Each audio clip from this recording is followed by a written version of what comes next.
Marcos 14. Faltavam apenas 2 dias para a Páscoa e para a festa dos pães sem fermento.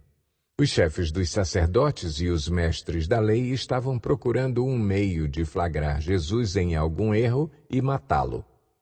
Mas diziam, não durante a festa, para que não haja tumulto entre o povo. Estando Jesus em Betânia, reclinado à mesa na casa de um homem conhecido como Simão, o leproso, aproximou-se dele certa mulher com um frasco de alabastro contendo um perfume muito caro, feito de nardo puro. Ela quebrou o frasco e derramou o perfume sobre a cabeça de Jesus. Alguns dos presentes começaram a dizer uns aos outros, indignados: por que este desperdício de perfume? Ele poderia ser vendido por 300 denários e o dinheiro ser dado aos pobres. E a repreendiam severamente. Deixem-na em paz, disse Jesus. Por que a estão perturbando? Ela praticou uma boa ação para comigo. Pois os pobres vocês sempre terão com vocês e poderão ajudá-los sempre que o desejarem. Mas a mim vocês nem sempre terão. Ela fez o que pôde, derramou o perfume em meu corpo antecipadamente, preparando-o para o sepultamento. Eu lhes asseguro que, onde quer que o Evangelho for anunciado, em todo o mundo, também o que ela fez será contado em sua memória. Então Judas Iscariotes, um dos 12, dirigiu-se aos chefes dos sacerdotes a fim de lhes entregar Jesus. A proposta muito os alegrou e lhe prometeram dinheiro.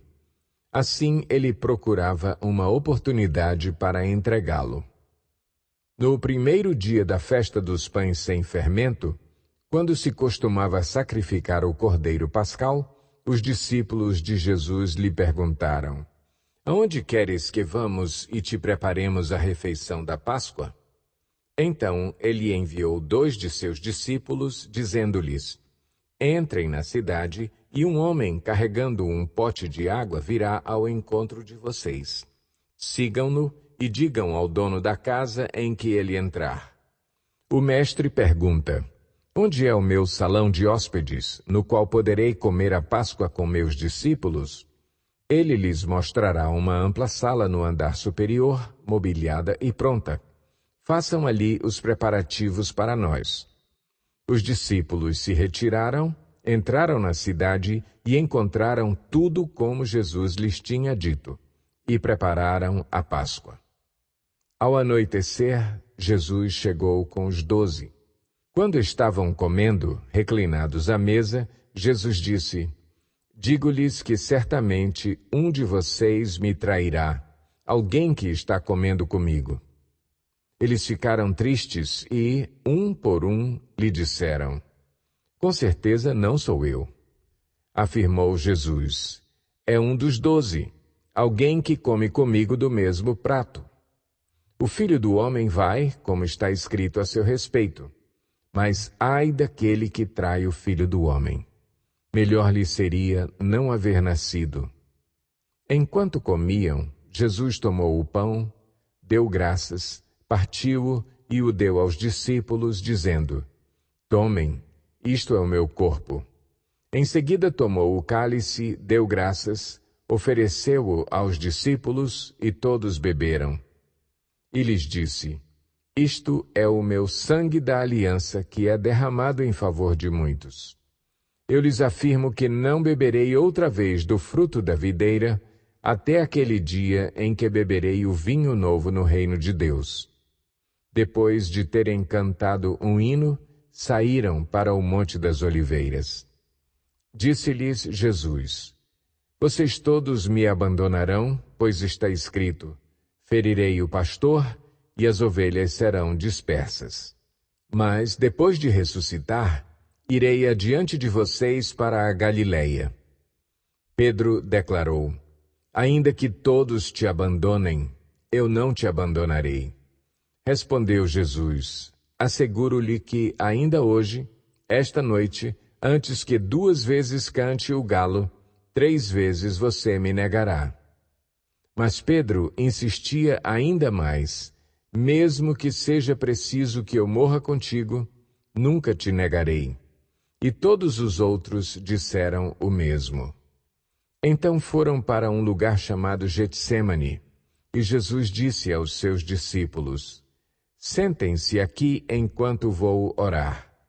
Levou consigo Pedro, Tiago e João e começou a ficar aflito e angustiado, e lhes disse: a minha alma está profundamente triste, numa tristeza mortal.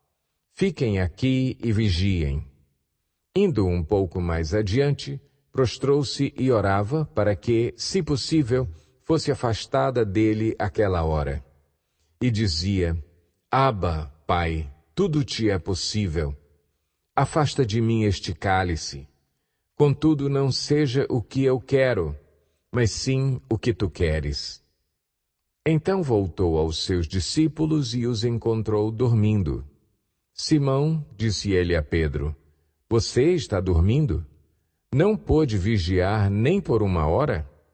Vigiem e orem, para que não caiam em tentação. O espírito está pronto, mas a carne é fraca. Mais uma vez ele se afastou e orou, repetindo as mesmas palavras. Quando voltou, de novo os encontrou dormindo, porque seus olhos estavam pesados. Eles não sabiam o que lhe dizer. Voltando pela terceira vez, ele lhes disse: vocês ainda dormem e descansam? Basta! Chegou a hora. Eis que o Filho do Homem está sendo entregue nas mãos dos pecadores. Levantem-se e vamos. Aí vem aquele que me trai. Enquanto ele ainda falava, apareceu Judas, um dos 12. Com ele estava uma multidão armada de espadas e varas, enviada pelos chefes dos sacerdotes, mestres da lei e líderes religiosos. O traidor havia combinado um sinal com eles. Aquele a quem eu saudar com um beijo é ele. Prendam-no e levem-no em segurança. Dirigindo-se imediatamente a Jesus, Judas disse: Mestre! E o beijou. Os homens agarraram Jesus e o prenderam. Então um dos que estavam por perto puxou a espada e feriu o servo do sumo sacerdote, decepando-lhe a orelha. Disse Jesus: estou eu chefiando alguma rebelião para que vocês venham me prender com espadas e varas? Todos os dias eu estive com vocês, ensinando no templo, e vocês não me prenderam. Mas as Escrituras precisam ser cumpridas. Então todos o abandonaram e fugiram. Um jovem, vestindo apenas um lençol de linho, estava seguindo Jesus. Quando tentaram prendê-lo, ele fugiu nu, deixando o lençol para trás. Levaram Jesus ao sumo sacerdote. E então se reuniram todos os chefes dos sacerdotes, os líderes religiosos e os mestres da lei. Pedro o seguiu de longe até o pátio do sumo sacerdote. Sentando-se ali com os guardas, esquentava-se junto ao fogo. Os chefes dos sacerdotes e todo o sinédrio estavam procurando depoimentos contra Jesus para que pudessem condená-lo à morte, mas não encontravam nenhum. Muitos testemunharam falsamente contra ele, mas as declarações deles não eram coerentes. Então se levantaram alguns e declararam falsamente contra ele. Nós o ouvimos dizer: destruirei este templo feito por mãos humanas, e em 3 dias construirei outro, não feito por mãos de homens. Mas nem mesmo assim o depoimento deles era coerente. Depois o sumo sacerdote levantou-se diante deles e perguntou a Jesus: você não vai responder à acusação que estes lhe fazem? Mas Jesus permaneceu em silêncio e nada respondeu. Outra vez, o sumo sacerdote lhe perguntou: você é o Cristo, o Filho do Deus bendito? Sou, disse Jesus, e vereis o Filho do Homem assentado à direita do Poderoso, vindo com as nuvens do céu. O sumo sacerdote, rasgando as próprias vestes, perguntou: Por que precisamos de mais testemunhas? Vocês ouviram a blasfêmia. Que acham? Todos o julgaram digno de morte. Então alguns começaram a cuspir nele. Vendaram-lhe os olhos e, dando-lhe murros, diziam: Profetize! E os guardas o levaram, dando-lhe tapas. Estando Pedro embaixo no pátio, uma das criadas do sumo sacerdote passou por ali. Vendo Pedro a aquecer-se, olhou bem para ele e disse: Você também estava com Jesus, o Nazareno.